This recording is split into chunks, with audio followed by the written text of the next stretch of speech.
Welcome to another Triathlon podcast, the podcast that brings the electrifying world of triathlons right into your headphones.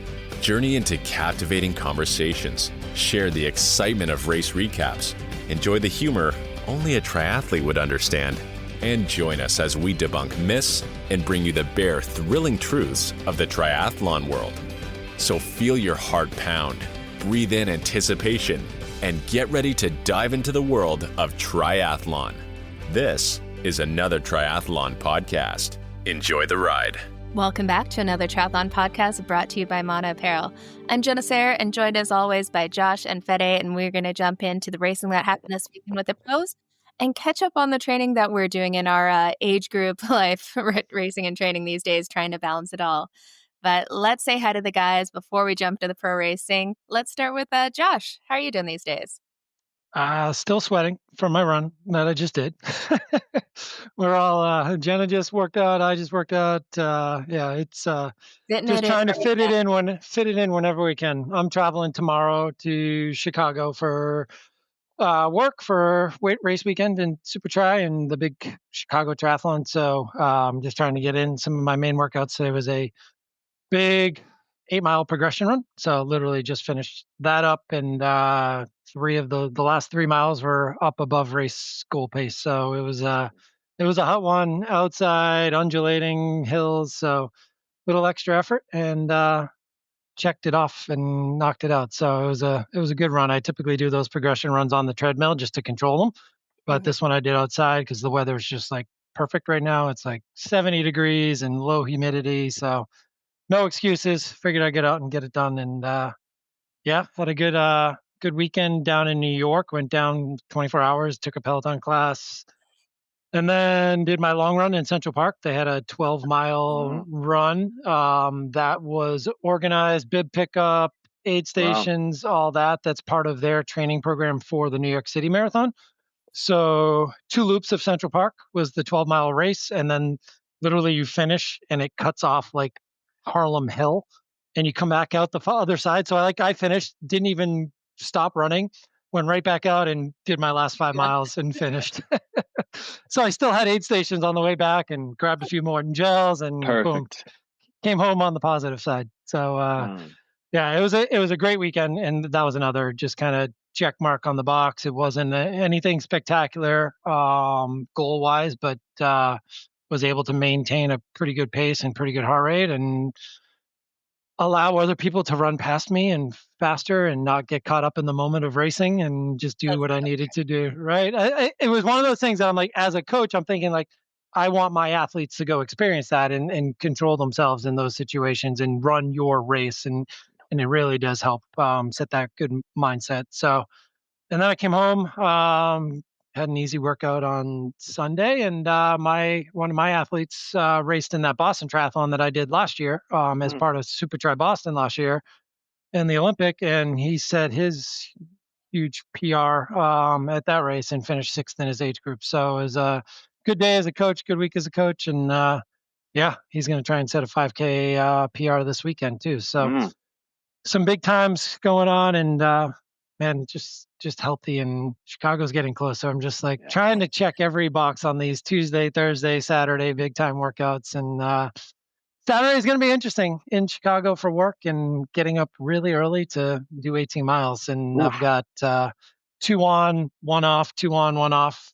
goal pace. So it's going to be a pretty good effort around Lakeshore Drive probably. Yeah, especially event weekend. Like those event weekends are usually absolutely insane and full gas. So kudos if you can get it in there. That'll be a solid one. We'll see. It's better than like the 1/18 of a mile track that's in the hotel. So I'm not going to do that. But there is a pool, so I'll get some swimming done if I don't jump in the water with the Supertri kids. Yeah. Perfect. How about you, Fede? What's going on in your world these days? Yeah, so I did a little West Coast trip with work. So running around baseball stadiums, and actually ran it in the heat, Californian heat. LA was warm. My God. Nice and toasty. Yeah, so I did a run outside, and then I was like, nah, going back to the treadmill. So yeah, no sun for me while running. Just the nice AC and the treadmill, and yeah, doing a lot of skipping before my hard workouts, and that if anybody hasn't tried this, I fully recommend it. I do like this, like 45 seconds on, 5 seconds off, like run 5 times, and that gets me primed and ready to take on the super hard efforts. And I feel like the effort wise, I can get into the zone and into my paces way quicker than just jumping straight out of like running. Just run warm up and then the intervals. I think skipping and then do the warm up and then the intervals works super good. And well, you're the strength expert, Jenna. Probably there's a lot of scientific reasons why that is, but yeah, also I feel like my legs are getting stronger. Don't know if that's like a placebo effect or anything, but I do feel like my feet don't get as sore when after the hard workouts, now that I've been doing a lot of skipping beforehand. So yeah, that's been going on with me. And you're at sea level. Exactly. So yeah, that helped a lot. Yeah, with that skipping, really just the activation, like activating those muscles, getting them fired up, warmed up. And it also helps kind of with that ground contact time, just teaching your body to move quickly, rebound off it. And yeah, skipping is one of those things that is so beneficial. You have to be a little careful with it because if you are injury prone, have like Achilles or calf issues, you want to be a lot more cautious with it. But skipping and then balancing it between skipping and hopping single leg. Hops back and forth. That's another really, really good way to, again, strengthen that foot, strengthen those calves, really make you bulletproof. But yeah, have to be a little cautious. That's awesome. I've seen a lot of people do that, like off the box down with the quick hop up as well too, just to activate and build some strength. One-legged, two-legged, but mostly just like hop off the box, immediately bound up and then back down. Yeah, that's definitely an off-season, early season kind of exercise that you want to do. Yeah, getting into those last few weeks. Not a box I want to tick right now. Not before the 18-miler. No. Right, there we go. Awesome. Well, sounds like you're having fun there, and it's always great to check out new locations and visit California, which I happen to be down there too this weekend. You guys are pretty close. Yeah, we were very close. Small world, from Canada and Mexico, both in California, but not quite in the same location this time, unfortunately. Every time. Yeah, why don't you tell everyone where you were, Miss Olympian? Man, I've been so spoiled for camps this year with Mauna and stuff, but we had the Mauna Elite Camp going on this weekend, and it was over in Chula Vista with this Olympic training center, and this was such a cool facility. It had like everything for a bunch of different sports in there, and we were staying in like dorms, and they had this really great cafeteria with, you know what, I find the one thing with training camps, I've said it before, access to food is like 80% of the experience. Yes. Absolutely a necessity. So they had a cafeteria with very generous hours and kind of snacks available all times, which helped a ton, especially when I had a bunch of us hungry triathletes doing multiple sessions a day. But yeah, did a little differently. Usually I kind of rest more going into these camps, and I haven't been to one of the Mauna Elite camps yet. Last year I was over in Australia for the World Champs, so I didn't make it over. And this was so fun because everyone is super solid at this camp, right? They're all like podiums at Ironmans constantly and stuff. So it was fun to actually train with people that really pushed me. And just like you were saying, Josh, like a lot of times had to kind of pull back a little bit in the head. It was about getting consistent training over the 4 days that we were there after a solid front end to the week, instead of wanting to win every training session. Because you had to get your training done. Yes, exactly. So it was such a blast. So we had such a solid group, and everyone was just game on, ready to go, work hard, do some solid sessions, and just self-sufficient enough that you didn't have to worry about anyone, which makes a big difference too.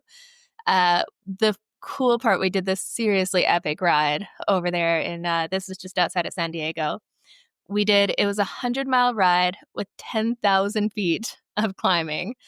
And there's kind of there's a turnaround at 40 miles to do 80 for the total, or a turnaround at just over 50 to get the 100 in there. And I was at some points thinking about that 40-mile turnaround sounded pretty good, but there were still people ahead of me, so I had to keep going and get the 100-mile done in there. I will say, would have been better with a road bike than a tri bike with disc wheel, but got it done. Yeah, I didn't know they had that kind of elevation. I think we went up to like 5,000, 6,000 thing. So I didn't know they had that variance over in California. So that was very, very cool. Well, it's got to be like the mountain range that goes up, and like, so you go through you're on the shore and then through the valley, and then it's just all the mountain ranges that kind of separate it, huh? Yeah, it was really cool. 2 big climbs in there that were just, super solid. And it's so much fun with training with people. And there was such a range of abilities too. So some were faster than me on the bike, some were faster than me on the run. And so there was always someone to kind of push you and aim for in there, which helped a ton. How was the descent? So fun. Of course it was. I just bombed down that descent so fast. It was, that was the fun part. Worth the climb for that descent afterwards. May have pushed it a little bit in places, but I just, it makes it worth it. Makes the climb worth it for sure. Yeah. Which is good. And then we had one of our Mauna coaches, Chad. It was his birthday on camp. So we had a cake and celebrated him and stuff too. So it's really been like adult summer camp. Like, you all just see each other around the compound, have breakfast, lunch, and dinner together. So if you ever can get out to one of these training camps, absolutely recommend it. Nothing will have you more fired up or in love with triathlon. And especially with the Mauna camps, there's a really, really great crew. We're going to be opening up team applications here pretty quickly. And we're already planning our camps for next year, looking at February, having one over in Arizona. And then June coming back to this Chula Vista Olympic training center. Although I will say the first day I got in early before the camp started, and my pasty Canadian redhead skin was not prepared for the California sun. I did a 40-minute outdoor swim and got so sunburned. So day one pre-camp. Oh my God. It's like, oh, come on. Your entire back. Oh, entirely. You can see exactly where my swimsuit was and wasn't kind of thing. So that happened to my wife on vacation once. We went like the first day going snorkeling, and you don't even think about it, and you're just your back is literally up the whole time. Yeah. It's like, yep. Oh man, I don't ever swim in outdoor pools, so it was a really nice treat, but definitely need all of the Zelios sunscreen. From there, we had after that, Rod, our sponsor guy, showed up, and we had like this giant thing of Zelios sunscreen. So all of us were like tasty white, layering that on for the rest of the I was, at least. No, it's cool. Awesome. We've got great sponsors for the camps too. So we had like all the Martin or salt sticks or any nutrition you could need in there. And I think the thing to know about these camps is with all the carbs, anything is possible. Yeah. Eat all of the carbs.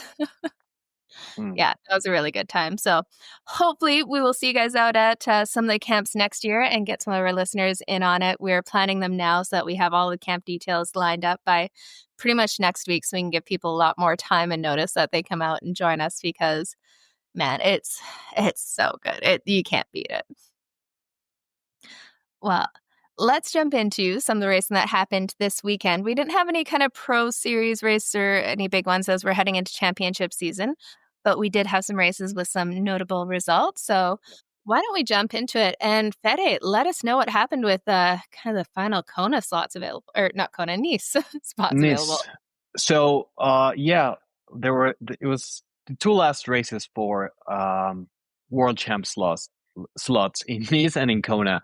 And for the men for Nice, we had an incredible race. We were talking about this before we started to record. And this course it's a fast course, but don't get me wrong, it's honest and it's tough. And sometimes the air can blow in Denmark. But it was just an amazing performance by another German who crossed the finish line with a Thor's hammer. So I thought that was pretty cool. Finn Graf-Fries from Germany clocked a 7:27, and 2:32 marathon, and he looked like he could have run for another, I don't know, 3-4 miles. Just an awesome performance. Second place, Matthias Peterson from Denmark, and from another Scandinavian, Jesper Svensson, running up the podium in third place. And first place, 7:27. Second place, 7:28. Third place, 7:30. The top, let me see. The top, top 20 broke 8 hours. Jeez. So and the slot dropped down a little bit too, right? Because Svensson didn't take it. It was the kid from the TTL Devo team that took the spot. Zach. Was it Zach? I think so, yeah. Yeah, top 23 broke 8 hours. So, my God, just goes to show how incredible the paces are going now. So, I mean, just out of this world. And kudos to yet another German triathlete dominating the Ironman. And it was a really cool event, and I enjoyed following the coverage because this race gets a lot of support with the fans. So the run course was jam-packed with people, and the atmosphere looked incredible. It was a really awesome day for it. So Copenhagen delivered, and the last Nice slots were given out in Denmark. Mm-hmm. Yeah, I'm curious why Jesper Svensson passed on his slot there, but it looks like Zach Cooper was pretty excited that he did, so he'd actually get a chance. Sounds like he's a pretty new pro overall, just turning pro after he did Ironman World Championships as an age grouper, I think in 2023. So it's cool to see that he'll be headed to the Big Island. But yeah, I thought Jesper isn't. Yeah, it's interesting why he didn't took the slot. Maybe he's taking some time to rebuild, and he's one of those triathletes who's like, okay, now I'm good enough to qualify. Now I'm going to get ready and see if I'm good enough to be top 3, top 5 at a world champ. So maybe that's part of the reason. So, but we'll see. Yeah, Kona's never a cheap trip if you don't know you're going to have some results incoming, especially as the pros. Mm-hmm. Well, exactly. Nice for them. And maybe Nice doesn't suit him, and maybe he's on a 13-month, 14-month build for Kona next year. I mean, who knows? So, yeah, I would imagine Nice might not be his target for some reason, but he was able to at least notify people below him that, hey, guys, go show up. Yeah. Oh, how much would that suck if the pro ahead of you passed on the slot, you don't show up to the one slot available. Imagine that, just chaos. And there was another race actually in Scandinavia, in Sweden this time, in Kalmar, and it was also the last race for the pro women to get slots to Kona. So did you see that swim? Like everyone kept talking about how epic the swim was in Sweden. It's like coming in and out of like a bay and like under bridges and stuff. Yeah. And I've done that swim. If it's so Ironman Sweden was my first ever Ironman. And if it's the same swim, it was definitely challenging because you are going under bridges and the changing in light and stuff and going around. It was not the easiest course to follow along, but that may have been more my first Ironman and stressed about the open water swim altogether. But it's a really cool location. That's another one where like the town comes out for it. Like you go all through the town. It looked packed. Oh yeah. And like bars and restaurants and stuff all along there. So the whole way you just have people cheering you on, and that one was a very, very cool experience. I saw like a video of like somebody already done, maybe a pro done, or in a restaurant along the small streets, and like as the age groupers are still running by in the dark later at night, and everyone's cheering for them in the entire restaurant. Yeah, they definitely show up. Those European races, you seem to get a lot more support, but they also seem to hold them in some of these towns where people will come out and show up and cheer and hang out all day. The entire town. The entire town. Yeah. It's a very cool experience. Well, it was an interesting start to this race. Again, we said it would be nice to add Chelsea Sodaro to the list of Kona women that we want to watch. And I don't think she had the greatest race overall, but holy cow, did she have a swim? I mean, she came out of the water with Hannah Monday. And like, who's going to lead any swim she's in pretty much right now? And for Chelsea to be right there with her bodes well going into Kona. Great sign. Yeah, she just had to kind of make it around the course to validate her spot. So looks like that's about what she did with a solid day. But yeah, it'd be great to see her over in Kona. Yeah, it looked like she was under control the whole day, and she ran a 3:11 marathon. So I think what you guys were just mentioning, I think she was just going through the motions and making sure she had her slot secured. So yeah, hopefully we see a world championship worthy Chelsea racing in Kona, because she spiced up the race if she brings her A game. So yeah, happy that she got the slot and that she's going to be racing come October. Mm-hmm. Yeah, and it looks like we had Katrine Christensen in first place, and then actually Mauna sponsored athlete Marlene DeBauer. She got her Kona qualification there, so it's great to see that she will be over on the Big Island competing. And then Chelsea Sodaro in third, Katrina Wolf in fourth, and Lisa Gers in fifth there. Yeah, no, it's definitely some great racing in there. I'm starting to get stoked about Kona. Sorry, Kona was like the topic of conversation at this whole camp. Oh, really? Kona on the mind entirely. We're less than 2 months out. I know Nice is sooner, but I've got Kona on the brain these days. And I mean, and I do too, because it's the same way. It's like Kona Saturday, Chicago Marathon Sunday. So it's like, I'm going to be sitting up in my Normatec boots in the hotel room watching Kona all day. It sounds like an epic day. Totally. That's the way to do it. And yeah, now that we got Lucy Charles Barkley is healthy, we got Taylor Knibb racing in there, we got Katrina Matthews, we've got Laura Phillip, like Chelsea Sodaro. This is going to be absolutely insane in Kona. It just seems like everyone's starting to fire and come good at the right time, where it's like we could actually have an epic battle in the women's race in Kona this year. And I'm here for it. Bring it on. And like you said, Nice is only 20-something, 26 days, 25 days away now, something like that. Crazy. Yeah, it's crazy that they can even get a Nice spot this late in the game, because that is a quick turnaround to Nice. Racing this weekend and then heading over there would be challenging.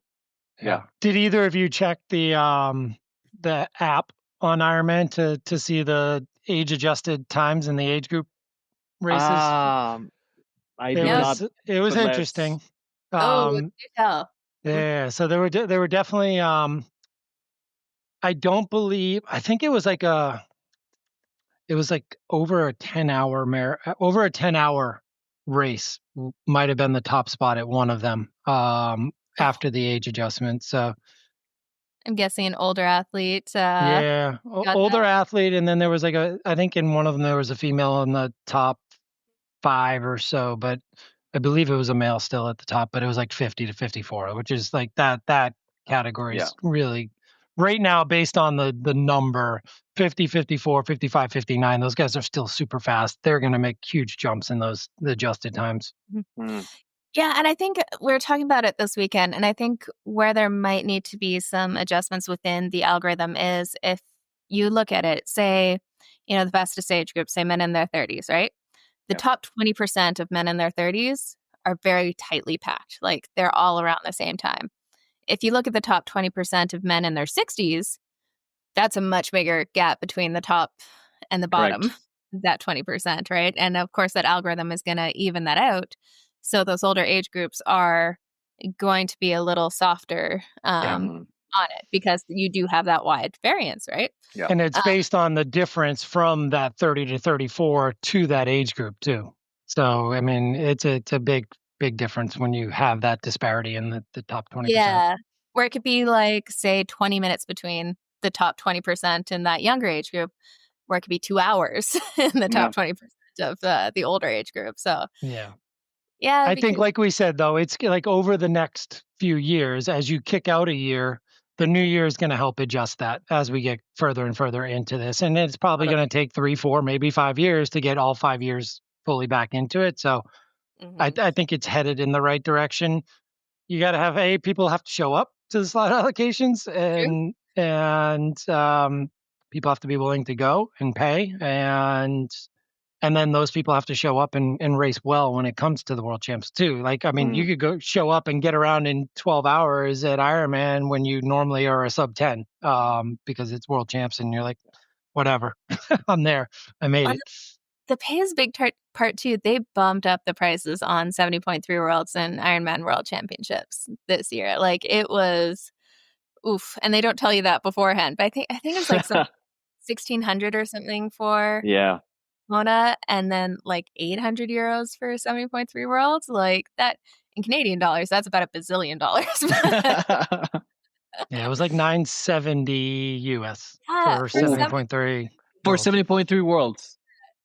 Oh my God. I remember the day when it was like 500 or something. And people are freaking out for 500. Yeah. But I mean, just imagine being an 18 to 24-year-old or I mean. Yeah. And that goes the kid that took his slot in that age group, he was sitting with his parents. Of course. Yeah. Yeah. Mm-hmm. Yeah, it was that's like a family trip, and family wants to get over Nice, and he's like, "Come on, Dad." Just... Yeah. For sure. No, it's definitely the prices are starting to get very, very spicy on these world championships. So that is a good point, Josh. That people have to show up and be willing to pay for that, for those numbers. Which means show up if you don't even like. I mean, those things are going to slot down, and if you're interested in going to Worlds and qualifying for Worlds, get faster, 100%. Go fast, but have a good day and show up for awards. Yeah. And that was just it. I had one of my athletes who raced Ironman Ottawa, and she came in 11th place and figured there's no way I'm getting a slot, right? Showed up to award ceremony, and she absolutely is getting a spot to Kona and going to be out there racing. And that is, well, one, just cool to see. She raced an Ironman a month before that and then got a massive PR at Ironman Ottawa, which was very, very fun to see. But yeah, you don't know unless you show up to that award ceremony. So that's always the caveat. Show up. If you really do want to go, shoot your shot, because a lot of people still don't know this whole change in the qualification system and may have no idea. And that's just it. People just aren't educated around it, and they can talk about it and tell you about it, and they do in the briefings and all of that. But people are there just getting around checking a box, and totally. They might be good athletes and don't understand. And it's like their flight's at 4:00 the day of the race or 2:00 the day, and they're gone. Yeah, they're there for it. But it looks like we're going to have some absolutely epic racing at those world championships. And it looks like we had a 70.3 this weekend with Louisville, and it sounds like absolutely insane conditions. I heard it was something like 30 degrees in the water and 40 out. Not sure. Like Fahrenheit. 85 Fahrenheit water, 85, 86 water temperature. Ooh, imagine swimming in that. Ooh. Oh, it's like soup. Boiling. They were probably water. all wishing they were Matthew Marquardt coming out of the water, like, oh, I want a cramp right now so that I can take some time in T1. Right. Oh, man. Those are absolutely gnarly conditions. Like, I've raced in Singapore and stuff, and that's where they have that heat and humidity, and it just, the whole time, your head is just flashing hot. Like, I can imagine for a 70.3, that would be absolutely brutal. Yeah, that was incredible. But nonetheless, it was exciting, especially on the pros. Like heat, cold, elevation doesn't seem to phase these guys. Jason West won the race in 3:46. Trevor Foley second place, and Ben Canute on third place. And I don't know if you guys saw a post by Ben after crossing the finish line. I put it up on our account. Right. Him just dripping. Just, I could feel every single bit of heat out of that post. Man, he doesn't know how to not send it on the bike. Like if he's gonna win, and it's interesting too, because I don't know how this timing all worked, but he had when I was doing a easy ride the other day, I caught one of his latest YouTubes, and it was kind of a rundown of the whole season from testing early in the year and how he was doing in February to April and onwards, and ended up being like how his VO2 on the run had gotten so much better in the early season. And then the run is what keeps holding him back, and and he had a hell of a bike. Like, I mean, he held off Trevor Foley. He was winning this race coming into the run, and full send the swim and the bike. And man, if that run, if he could have one of those days on the run, then he's right there. But it's almost like he's got to work on his pacing strategy a little bit more so that he has a little bit more on the run to kick it in, because he's getting past, and he was able to hold on for third because fourth was coming. Yeah. Yeah. Absolutely. Now I remember seeing that post. Sounds like he gave it everything to hold on to that third place. Yeah, definitely. And then on the women's side, looks like we had a friend of the podcast, Jackie Herring, took the win here. And that's not someone who can see at the top of the 70.3 ranking. So that was very cool to see her have a great race in those brutal conditions. And it looks like Gabrielle Lumkes in second and Jeannie Metzler in third. So I was happy for Jeannie. He's had a couple of good showings this year. No, it's so good to see. And you know what, man, kudos just for racing in those conditions. That is, oof, that'll stick with you for a few days afterwards when you're suffering in that heat. That's no joke. But I guess she'll be ready for some hotter conditions ahead.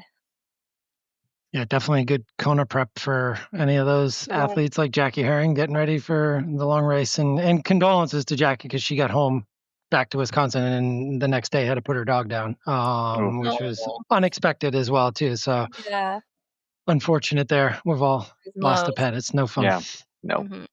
Yeah, absolutely.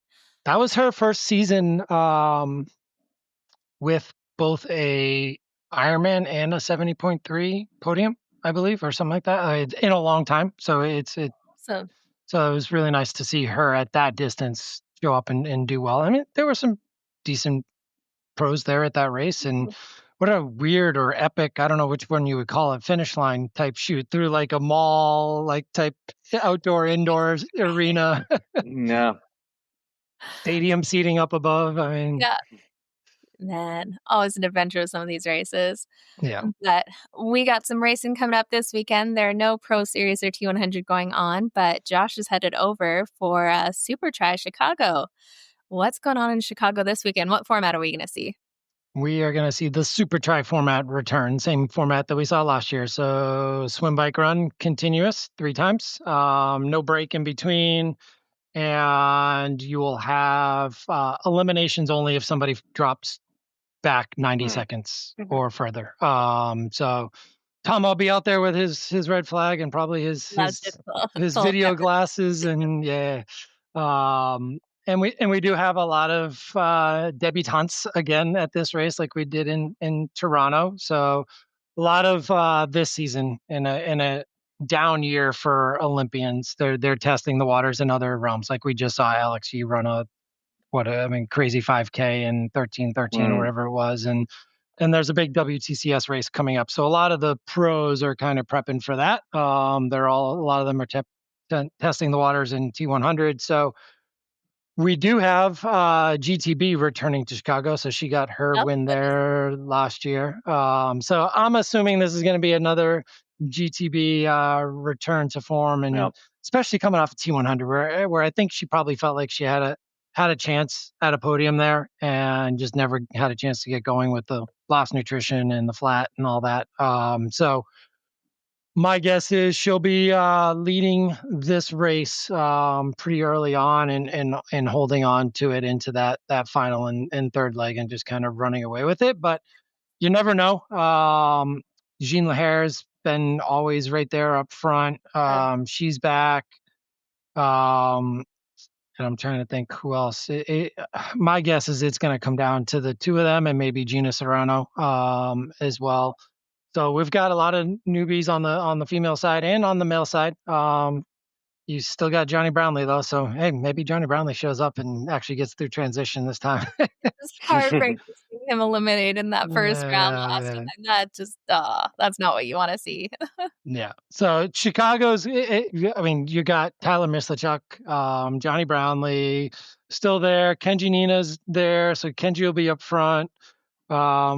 And then you got Alberto Garcia, who had a really good race in Toronto too. So my guess it'll be between Kenji, Alberto, and John Reed too, another one that had a pretty good race in Toronto. So we'll see. And then Parker's got a bunch of his young kids, Reese, Matthias, Bolio. So it'll be an interesting race. Hopefully we don't lose too many people 90-second back.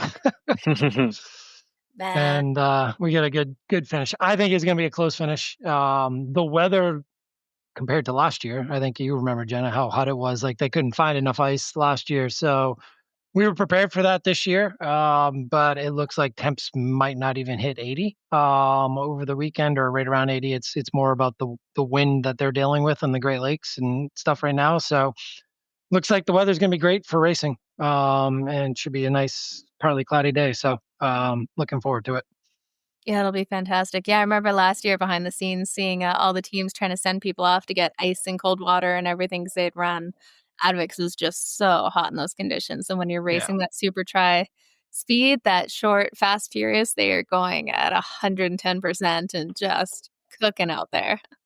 And if you're in the Chicago area, come on down. It's you can come down and watch it. Starts at 2:00 on Saturday, local time, and then we'll go the males first, and then the females, I believe, this time. So switch it up, and then there's still some spots open in the age group racing on Sunday as well. So sprint and Olympic distance, I believe there's still room in the Olympic and relay teams and things like that. So it might actually set the record for biggest triathlon in North America very cool. as well, based on registration. So really, really cool. It's a good sign for the sport as well.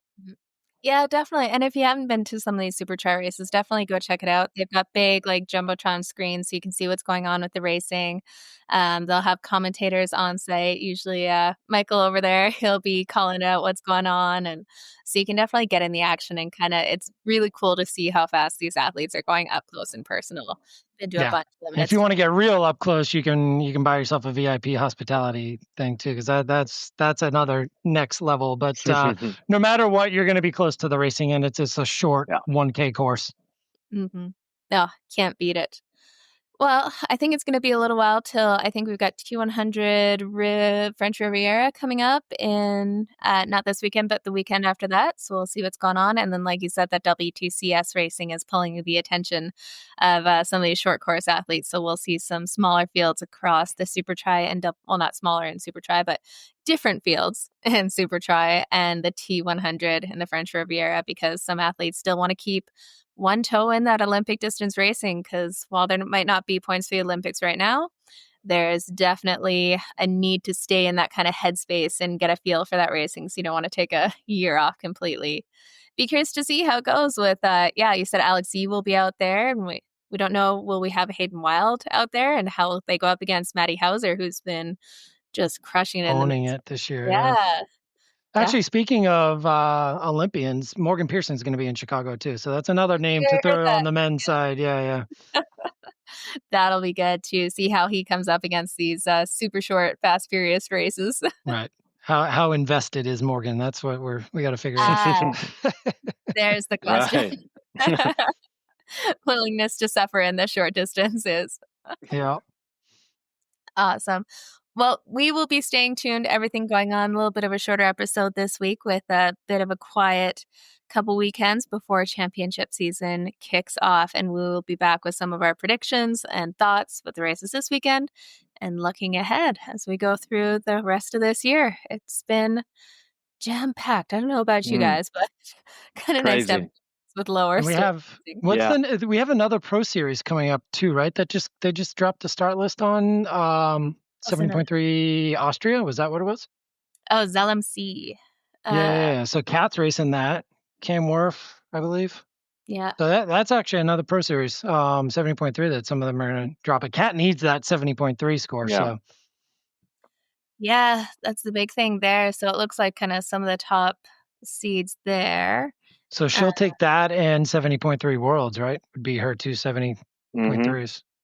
Yeah, so some of the top names there will have like Kat Matthews, Solveig Lovseth, Lisa Perderer, Lena Miner, Daniela. Like everyone trying to win the pro series. Basically. Putting in the time. On the men's side, though, we don't have too many big names on the men's side. We've got, but it's getting really, really close to Nice. Too close to Nice, yeah. Unless you're Cam Worf. Yeah, set it for everything. some of the top predictions there: Adrian Brifford, Fabian Kraft, Cameron Main, Gregor Payet, Johannes Vogel. Andreas Dreitz. So, definitely going to be a lot more familiar names on the women's side because they still got a little bit of time before Kona. I think you're right. The men are staying out of it because Nice is way, way too soon. But that'll be at the end. Perfect for Kona. Good timing, like 6 weeks, 5-6 weeks out, and have a hard hit out, get some points before heading qualify for Nice the following year too. So there we go. Yeah. Well, we will be watching it all. That's not this weekend. That'll be the weekend afterwards. And then we'll also have that T100 race. So a little quiet this weekend, but we have some Supertri action. After that, we'll have a few more big races on the longer course. But anything else we need to touch on, guys, before we head off this week? I think that's it. You guys I think keep training, Jenna. I think we're good. 5,000-yard swim days. Keep training. Awesome. Have a good one, guys. You too. Okay.